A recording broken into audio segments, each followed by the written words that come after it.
Hello, hello, it's your boy Hans, joined as always by my friend of 25 years, actor extraordinaire, the GCJ himself, the SSAF champion of the world,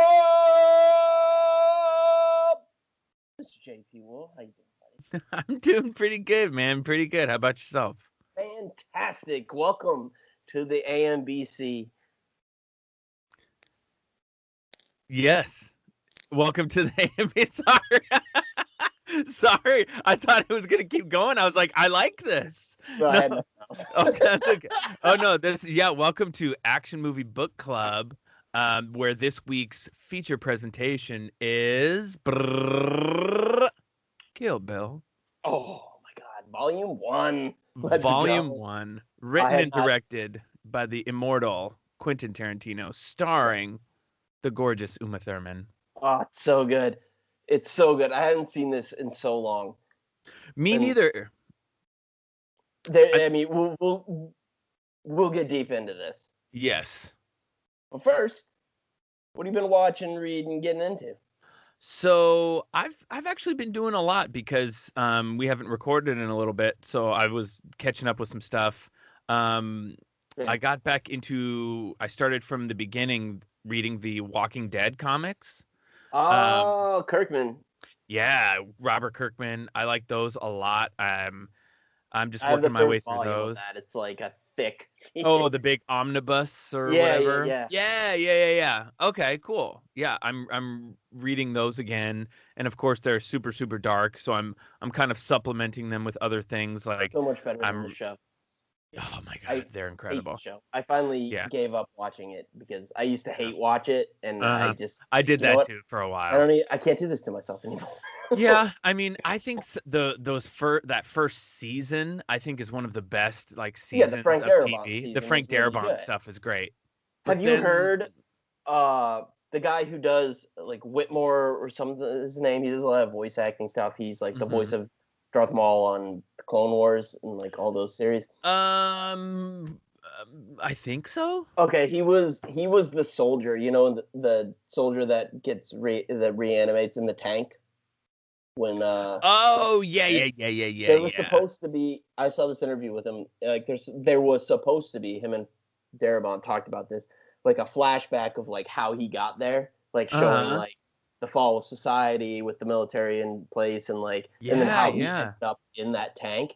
There's supposed to be that flashback, but then once he got ousted, he's it's so the interview's great. Go check that out because he's clearly pissed off about it. It's well, that didn't happen. Yeah. And he's mad, and I get it. And that also sounds awesome. I just, the show would have been completely different if Darabont hadn't been fired. It wouldn't have lasted this long, that's for sure. Yeah. He's a talented human being, and the showrunners, sorry, but they suck. And they think they're more talented. They think that because 30 million people watched it, it means that their shit doesn't stink, but it's not true. They're bad at what they do. They're hack writers, and their storytelling is garbage. Well, and that's why, those first 4 seasons after Darabont was fired, they had a different showrunner every season. Yeah, and they all sucked. Yeah, it just wasn't it wasn't for me, so that's why I decided to go back and read the comics. Yeah. But then I also watched a great movie from 1991 the other night. It's called Defending Your Life. Have you heard of this movie? Oh, Albert Brooks, baby. Yes. So good. Oh my God. That is an underrated movie. People don't appreciate that. I don't think people even know about it. I had never. That should show up on TCM and FX, and that should be one of those that everyone knows. It just doesn't. I love it. And Meryl Streep is in it. All these incredible older actors like Lee Grant and Buck Henry, and it was just so good, so funny, so kind of poignant and endearing and heartwarming, but also just kind of dark and hilarious. Yeah, and it's so a perfect movie, and no one talks about it, and no one. I mean, it's just not known, and it's a shame because it's fantastic. Yeah, that's on Max, right? Yes. Yeah, and so then people should check that out for sure. Mm-hmm. And then I'm sure this will get us into a discussion. Is I finally finished the Snyder Cut. Oh, what'd you think? Okay. You haven't seen the thought. first one, the original, right? I hadn't seen the original, so I The didn't have weekend anything to base portion. it on. I thought it was me personally. I thought it was okay. Fair. I thought it was okay. Obviously, it's a 4-hour movie. It's That's a long, long, long movie. No it's matter so who you are and yeah. who makes it. Um, I thought I'm glad that from stuff I've read, I'm glad that they gave more backstory to Cyborg and I love Ben Affleck as Batman. I think he was a Me great too. man. I I think he really was like so good. Affleck as Batman. I also really love. I'm bummed that we're not going to get to see Jeremy Irons as Alfred anymore because I Yeah, think he was completely underutilized in the agreed. movies. Um, Yeah, I'm gonna say, somehow in a 4-hour movie. yeah, yeah. I'm gonna say something very controversial right now. Oh, I it. think the Flash, Ezra Miller was completely miscast. I Who would you I like? I think somebody if you're going somebody from his age type or his age range, somebody probably in their 20s, I would say maybe like a Logan Lerman or even a Ty Sheridan, from Ready Player One, like Yeah, somebody like that. he was It's Cyclops. yeah, yeah, yeah, yeah. Oh yeah, duh. He was good Um, at that too. yeah, he's great. He's a great actor. He's in Mud too, with McConaughey. Oh, Um, I'll also recommend that if you guys haven't seen it. But I just think, from all the Flash that we know, which is basically like the animated version, the mm. Flash is kind of like a Spider-Man type character. He's very witty. Yes. He's Yeah, silly, he's but young. He's a little in over his head. He's just kind of like happy to be there. exactly, exactly. Whereas I felt like Ezra Miller kind of, and maybe it's the writing. I don't know if it's his actual performance, but they made him just come off as kind of like dumb and kind of like Yes. I don't know. I don't know. I wasn't really feeling it, but everything else, I love Jason Momoa, Des Moines represent. What up? Um, yeah, what up? And Gal Gadot is great, and she's, so gorgeous that it like makes my Yeah, heart hurt. she's such a good Wonder Woman too. She's great. She's so good. But yeah, Ben Affleck as Batman, I love. Henry Cavill's a great Superman, and Mhm. also jacked. So jacked. Jacked.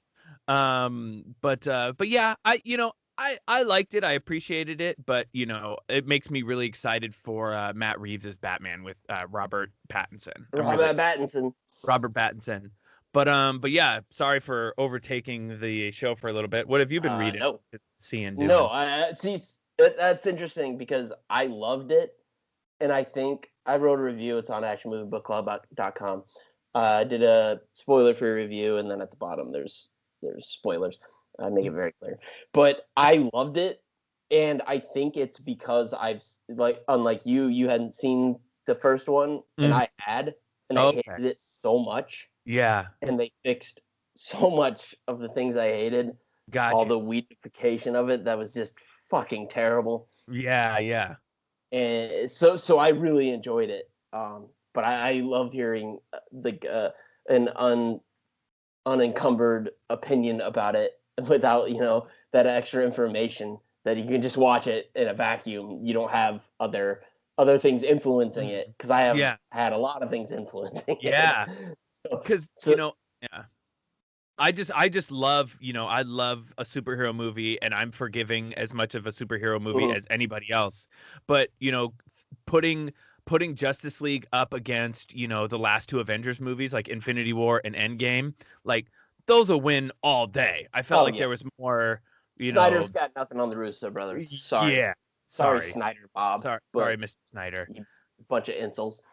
But yeah, I just felt like the Avengers movies, granted they had way more movies to build up these characters and build the heart of these characters, but I just felt like there was more heart in like the Avengers movies. There was, more clear defined storytelling. Yeah, The acting was a little bit better, more kind of, deeper, kind of more connected, kind of grounded. yeah, Dare I because say we had grounded 10 is years of those characters before we exactly, got yeah. them, and we True. did not get that with and that was the other thing about the original version. Like there was no characterization of Cyborg or were the Flash. They were just kind of there, and we hadn't had movies about them. Like, it was so strange. So it probably wasn't still enough in this one, but in contrast, it felt like plenty. Yeah. Okay. Yeah. Yeah. I could see how I would probably have a different opinion if I Yeah, that's why I love you hadn't seen the other one, because it's an unfiltered opinion that isn't biased in any way. Yeah. To what you'd seen before, because you hadn't seen it, which is great. What else? You seen anything else? That's kind of it, really. I started Invincible today, but I got kind of behind, and I like it so far. I'm only about halfway through the first episode, but then I realized I needed to get on and finish Kill Bill, so I finished Kill Bill. So I'll probably watch Invincible later today. Kirkman, yeah. Well, you watched it, right? You watched the first episode? I watched the first two. And thoughts? Oh man, like I was a little. I wouldn't say I was bored, because they're setting stuff up. I mean, it's a first episode. Mm-hmm. The last like 5 minutes, you're like, oh, this is what it's about. Because it's like almost like a childish animation style. Yeah, definitely. I noticed that. And this is something I wanted to do that they obviously didn't steal it from me, but this is something I wanted to do, and I love it. But I'm also a little bummed because that was my idea. Where it's like this childish animation style intersected with extreme violence eventually. Oh, really? Towards the end, yeah. It just like all of a sudden becomes something else, and it's awesome. I'm a big fan. They released the first three. Again, I'd only seen the first two, and I'm really in, very, very much in. And excited. Well, I'm gonna probably watch the third one after we finish up here. Nice. Yeah, it's pretty cool. I am excited to talk about it tomorrow or next week when we do it. Once you're caught up. What else? I watched Cherry, the Tom Holland. Oh yeah, you wrote a review on axmoviebookclub.com. Yep. I did. It's up there. I won't get into it much. That movie fucked me up. You can read why. It's a little more serious than I normally like to do, but it's there. It's up. What else? I also watched the last Blockbuster doc on Netflix. Oh, how is that? Oh, I really enjoyed it. I gotta check that out. Yeah, it's on Netflix? Yep. Okay. Yeah, I liked it. I love a good doc. Yeah. I'm interested in the fall and like the nostalgia with it, like going to pick out a movie and like Blockbuster was huge for our generation. Huge. Oh my god, yeah. Yeah. So that was good. Up to Falcon and the Winter Soldier episode 2. I have a recap review, whatever, up on the website as well. Have one for the first episode. I will have one for the second coming up shortly. We got the Suicide Squad trailer. Oh yes, like you like to say, let's go. Let's fucking go. Oh my god, it's like an R-rated Guardians of the Galaxy. I can't wait. Nathan James Gunn. I loved the bits we got of Harley and John Cena, and I mean it's just, man, the bag of dicks thing. The dick thing, yeah. If this beach was covered in dicks, I'd eat every single one of them for liberty. And then the other woman is like, why would there be dicks all over the beach? Yeah. Why would there be penises on the beach? Yeah. She's like the Drax character, just being literal about it. Yeah. So my god. I cannot wait for that. That's going to be like high priority when movie theaters up for sure. Very excited. We also got a release date for the Marvel series, the Loki series, June 11th. Oh, nice. We got some other dates. Black Widow is coming out in July, I think 9th, and it will be coming out in theaters and on Disney like Plus Access Premium or whatever the fuck it's called. Yeah. So you can watch it in the comfort of your own home, which is nice. even For though what? by then we should 20 all or probably 30 be bucks or vaccinated. So yeah. whatever. Mm-hmm. The Tartakovsky Clone Wars, that weird animation that's no longer canon, that's finally coming to Disney Plus April 2nd. So very soon. Nice. Very nice. I finally watched it a couple, maybe in the last month, and it's a crazy pace, which makes sense because I think it was really just made to sell toys, but they released it like 2 minutes at a time, so the action and the energy is just like absolutely crazy in at least the first volume for sure. Okay. Because at least it was made and released that way of couple minute snippets, basically like long commercials. Mm-hmm. Very fun. Wow. Not canon, but still, if you like Star Wars at all, like it's fun, it's good, and the animation is really cool. Then we got March 31st coming up, HBO Max and in theaters, Godzilla vs. Kong. Yes. So on the day that we're recording this, it's Friday, March 26th. So in 5 days. What is that? Wednesday? Wednesday, the 31st? Yeah. Yeah. Yeah. Very excited for that.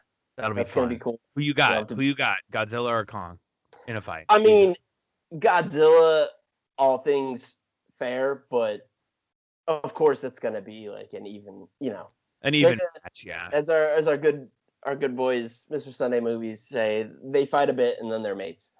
They're gonna fight a bit and then they'll be friends to fight whatever bigger. Fight something else. Yeah. Your Batman v Superman, Civil War, like it's always they punch a bit and then they're friends and they fight the actual villain of the story. Yeah. They punch a bit and then they're mates. It's so good. I love that. It's so good. I have to give him credit for that. I can't come up with those things. You've come up with some pretty good ones in your time. Yeah, but that's I love that one. What else? Bob Odenkirk as basically John Wick and Nobody. Can't wait for that. I believe it's out today in theaters. And they've made a real big point of saying it's only in theaters, which is a real bummer because that feels like the best, like the perfect VOD type movie, especially. 100%. I mean, once it comes out, I'm never going to see that in theaters, but I'm absolutely going to see it. Yeah, I mean, I'd pay $30 for it right now to be able to have seen it. Are there any movie theaters open in New York right now? Yeah, not even. I don't even think I could, even if I wanted to. I'm not vaccinated, so even if they were open, I wouldn't go. But that's a bummer.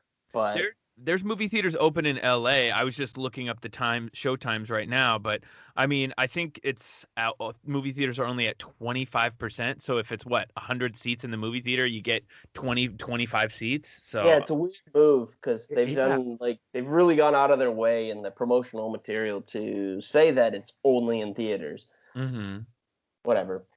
But sure I mean, eventually we'll be able to see it within the month. But yeah, because I'm fully vaccinated, and I know that.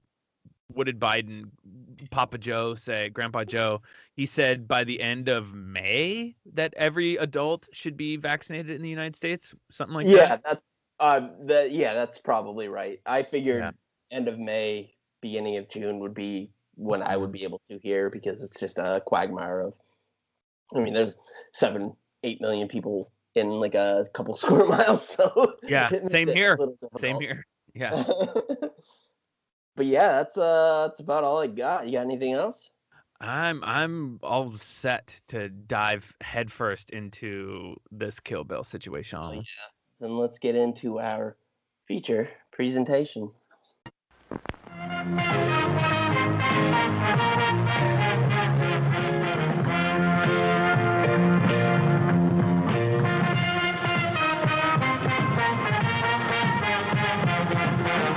And now, our feature presentation. Kill Bill Volume 1 from 2003, and 85% from the critics and 81% from the audience on Rotten Tomatoes, directed by Quentin Tarantino, starring Uma Thurman as the bride, otherwise known as Black Mamba, Lucy Liu as Cottonmouth, O-Ren Ishii, Vivica A. Fox as Copperhead, Michael Madsen as Bud the Sidewinder, and Daryl Hannah as L Driver, California Mountain Snake. Also, David Carradine as the titular villain. God damn, this movie is so good. It fucks so hard. Really hard. Gift baskets around. It gift baskets you and gives you a kiss on the cheek and sends you your way in the morning. That's what it does. Jeter's the fuck out of you. Yes, it sure does. It treats you right. Absolutely. Let's get into it. Mm-hmm.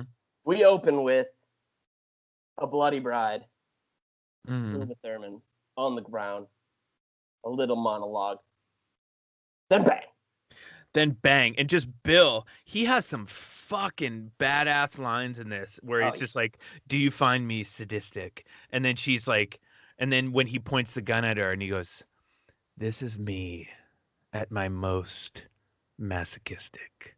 I just thought that line was fucking phenomenal. And you never see his face throughout it. You never see his face the whole movie, which was a great fucking choice too. I love that. Oh, I love that shit. It was great. After but then, bang. Credits. Bang, bang. He shot me down. Bang, bang. And I don't know if I wrote this down wrong, but it starts with chapter 2. Yes? The 2 is like different though, because it's like in a circle or something. Yeah, chapter 2 almost like an asterisk. Yeah, because technically it starts with her meeting Vernita Green, aka Vivica Fox, and she kills Vivica Fox after Oren Ishii, because when we'll go to later in the movie, she gets the information out of the French Japanese girl. Why doesn't she have the sword at that point? Oh, good point. I don't know. Doesn't matter. She's still a badass. California. Uma rolls up in a yellow, pimped out truck. And she's here to fuck shit up. Oh, yeah. She's here to fuck shit up. Which she does. Rings the bell. Immediately starts fighting. They're tearing up this house. And it's that great, that... Oh, I love that. So you know shit's about to go down. Oh, for sure. They fight. We get a skillet fight, which I always love. A nice fight with a skillet. And Vivica Fox is just talking shit the whole time. She's like, gotcha, bitch. Gotcha. Here I am. Here I'm coming. It's just, love it. Yeah.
Then the bride takes a rest in the snow for a bit.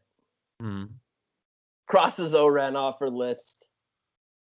Takes Oren's girl, Sophie, that she had cut her arm off earlier. She steals her Nissan Skyline. Good pull. Good pull. And dumps her at a hospital because, she's all mutilated now. Yeah. Just rolls her down the hill. Just like kicks her down the hill. Yep. That's when Bill comes to see Sophie in the hospital. And we get this cut back and forth. And I love the motorcycle helmet interrogation where she still has it on. It's almost like Vader-esque.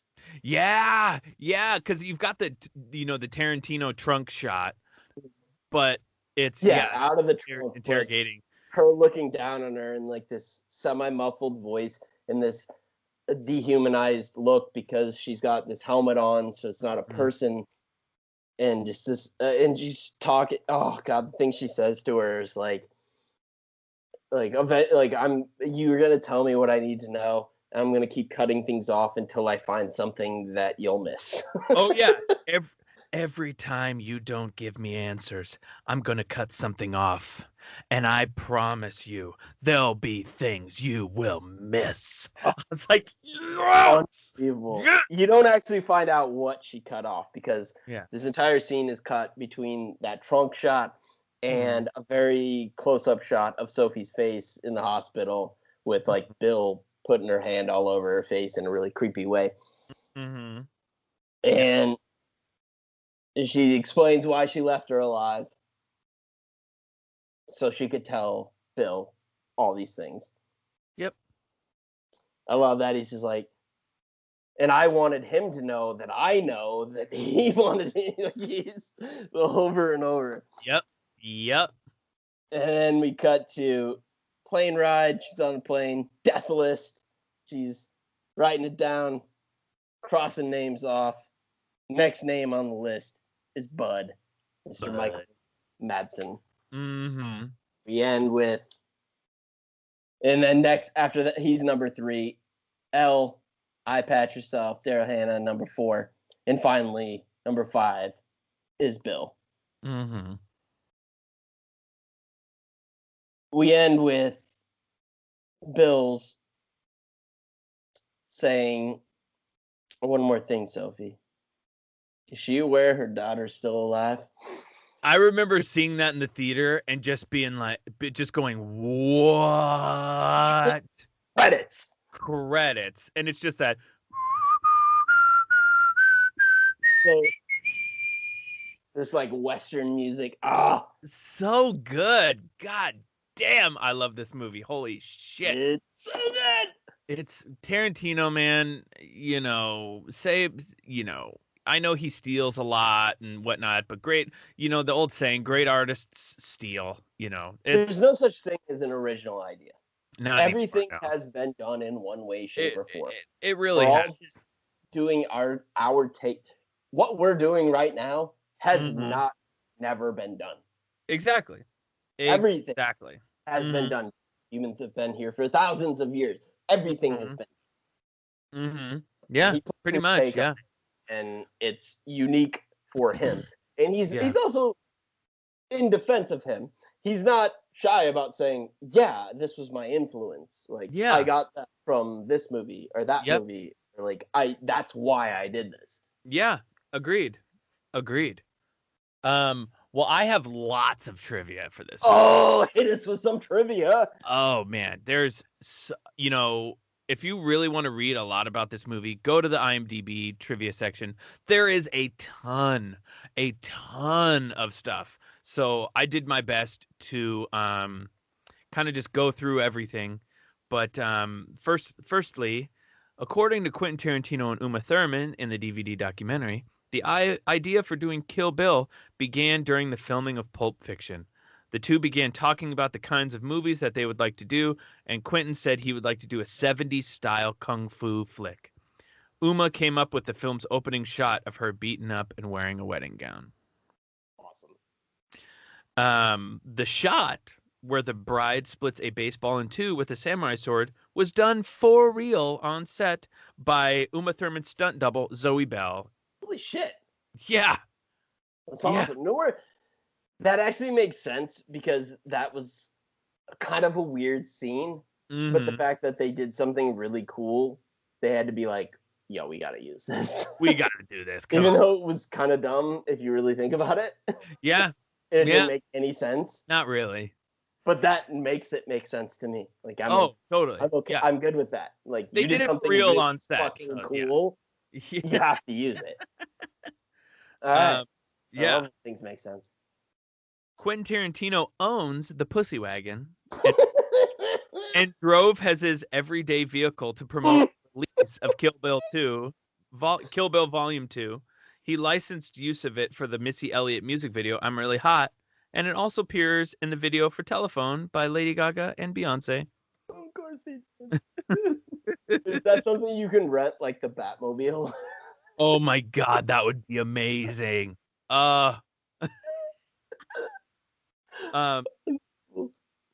Christopher Allen Nelson, who worked on these special effects, revealed in an interview that over 450 gallons of fake blood were used in both movies. I believe that. It's everywhere. Everywhere. Let's see. Approximately $60,000 of the movie's budget were used on swords and sword accessories. That's so good. Swords are beautiful. Oh, they're beautiful. Jack Nicholson, Kurt Russell, Mickey Rourke, and Burt Reynolds passed on playing Bill. Wow. Yeah. I mean, man, Jack would have been something.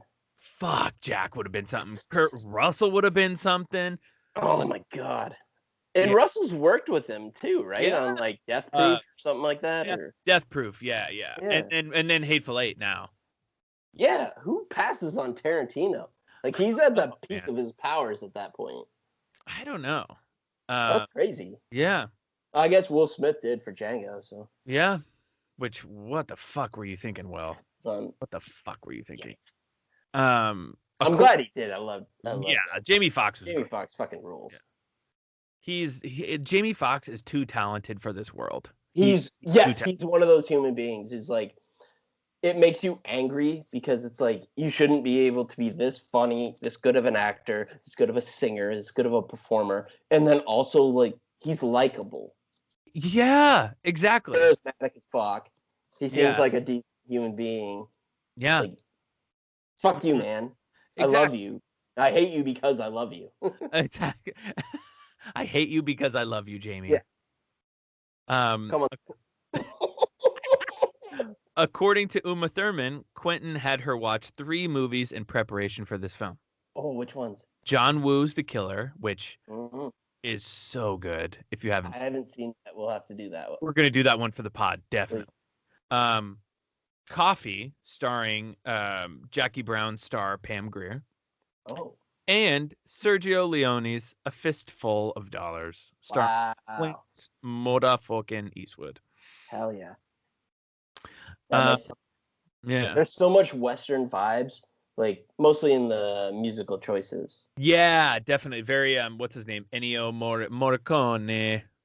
That makes me. I feel like the Mandalorian took a lot from a movie like this. Mm-hmm. Oh, 100%. Do a lot of Western vibes. Yes, definitely. A very quick to miss cameo by Mr. Samuel L. Jackson as the dead organ player in the church. Oh, I was actually thinking about that. I was like, before I queued this up, I was like, Samuel, he's in most of these. Like, yeah. I remember him being here. I didn't see him. But I mentioned the Mace Windu, so tied it back. Boom. Credit to me. 6 degrees of separation. The infamous long take scene, where they're like going kind of in the Japanese restaurant and they're going up and down the stairs and through the bathroom and everything. That took 6 hours to rehearse and was shot in 17 takes. After that, Steadicam operator Larry McConkey was rumored to have passed out from exhaustion. Oh my God. I can only imagine. Jesus. I love that because there's just like bits in this movie that feel like a play. Yes, I agree. Yeah. And that's one. And I always love that. Yeah, same. Just understanding like the amount of effort and work that goes into being able to do something like that. I mean, that's why a movie like 1917 is so incredible because it was like 6 different shots I can't, for like a 2-hour movie, which is fucking nuts. Roger Deakins, Freaky Deke, he is a master. He's the master. He's the master. The best cinematographer of all time. The finale took 8 weeks to shoot. Wow. The big finale. Let's see here. I think you'll like this. The name Hattori Hanzo was born by 4 ninjas in feudal Japan, but the most famous was born in the mid-16th century. As well as being an excellent strategist and a master of the spear, he and his ninja were instrumental in ushering the Tokugawa period of Japanese history, 1603 to 1868. I love that. Isn't that so cool? I love that. I love his attention. We've talked about that a lot, where when we talk about it mostly in movies that are bad, where we love the attention to detail, but that's in full force here, and it's not a bad movie. Yeah. Oh my God. Yeah. In order to achieve the specific look of Chinese martial arts films of the 1970s, Quentin Tarantino gave director of photography Robert Richardson an extensive list of genre films as a crash course in the visual style that they used. The list included films by genre pioneers Shea Chang and the Shaw brothers. Tarantino also forbade the use of digital effects and, quote, professional gags and squibs. As such, he insisted that bloody spurts be done in the fashion made popular by Chang Che. Chinese condoms full of fake blood that would splatter on impact. I mean, nailed it. Oh, nailed it. Yeah, Chinese condoms full of blood that splatter on impact. This one, and then my piece of trivia right after this might be my favorite for this. There has been speculation among fans of the film that the reason behind Hanzo's blood oath to never make something that kills again was a direct result of being deceived by Bill. While under Hanzo's training, Bill convinced him to craft swords for several of the, you'll love this, divas, the deadly International Viper Assassination Squad. I love how long and stupid the name is. Yeah. It's so good. It's so good. The Deadly Viper Assassination Squad. That's so dumb. So dumb. So perfect. So great. So yeah, Bill convinced him to craft swords for several of the divas under the guise of presents or some other innocent excuse, when the swords were in fact to be used as part of the group's arsenal of weapons to assassinate people for hire.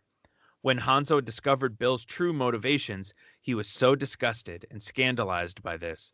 Hanzo fled to Okinawa and swore the blood oath, only making the sword for the bride as a way of evening the scales and atoning for having his creations used by those who would assassinate people for money.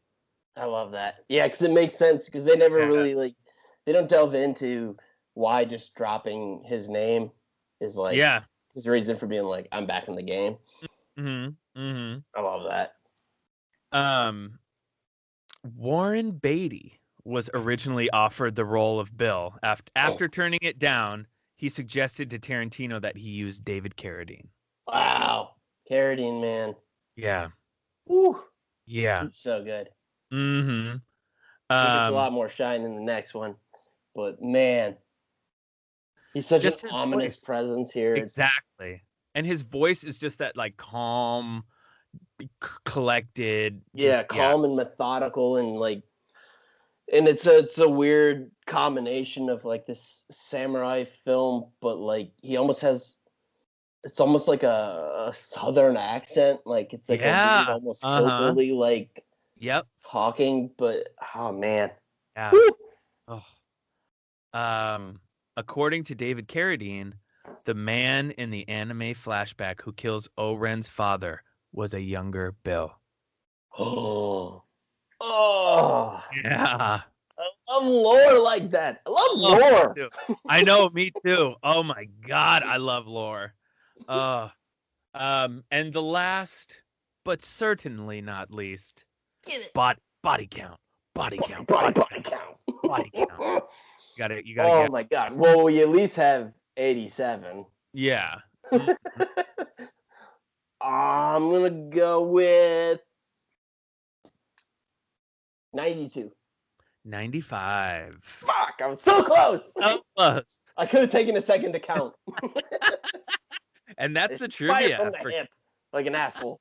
No, it was good. It was close. It was so close. But yeah, that's it for the trivia for this fantastic film. Coming up next week, Kill Bill Volume 2. It seems only appropriate. Yeah, I was thinking about waiting. Yeah. But I don't want to wait. I want to watch the rest. Yeah, me too. Me too. And while it's streaming, well, you can watch it while it's free. It's up there. Let's do it. Do it. Well, shit. That's all I got. Why don't you hit us where you can find us? Yeah, you could find us at www.actionmoviebookclub.com, where we're currently, revamping our site, working on a newsletter. Good. Shout out, Chris. Yeah, shout out to our friend, Mr. Cold Duck Sauce himself, Chris Wales. That's his Instagram handle. Mr. Cold Duck Sauce himself, Chris Wales. Yeah, it looks so great. He's anything but cold duck sauce. He's hot duck sauce. He's hot duck sauce. To me, anyways. I can agree with that. And then, yeah, we have a lot of stuff coming up soon, hopefully. Merch ideas, new logos, more content, Patreon. The logo's so good. Oh, the logo's so good. You guys are gonna be so good. Yeah, you can find us on Twitter at Action Movie BC and on Instagram and Facebook at Action Movie Book Club. Yeah, hit us up on any of those if you have any questions, comments, concerns, merch ideas, movies to watch, theories you may have. Let us know. We'd love to hear. We'd love to discuss. But yeah, that's kind of about it. Anything else? Newsletter coming too. So be prepared to hit us up with that and inundated with our thoughts. Inundated with our thoughts and our dreams and our desires.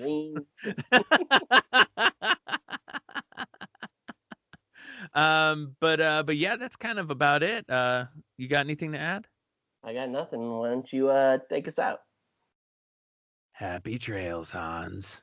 So